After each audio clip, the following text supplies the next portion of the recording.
I am Estelle, and I'm a part of something bigger. I have worked here for a little under 2 years. This is my second year, actually. I used to work at actually, one of the factories right behind Quanex, and I just needed a change. Actually, my boss at that place told me to come and apply here. He thought that my skills would be better here than there. It gives me the drive, like really. I want to do it. I want to learn more. There's so much to learn in this industry, and I feel like there's not enough hours in the day that when we're slowing down or if we have a breakdown, and I'm like I tell Mike all the time, I'm like, Mike, send me somewhere else. There's something I can learn.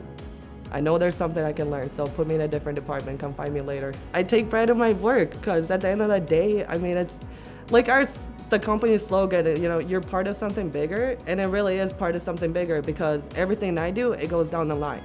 So if I'm having a bad day and I come into work and I'm like, I don't care today, somewhere down the line, somebody else is gonna have a bad day because I didn't care.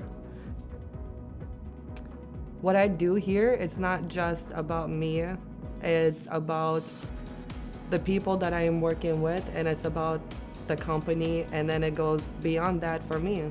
You know, what I make goes off to somebody else, and that then goes off to another place, and somewhere down the line, it finds its home. And you know, to me, that's bigger, to know that I can walk somewhere and say, hey, I built that.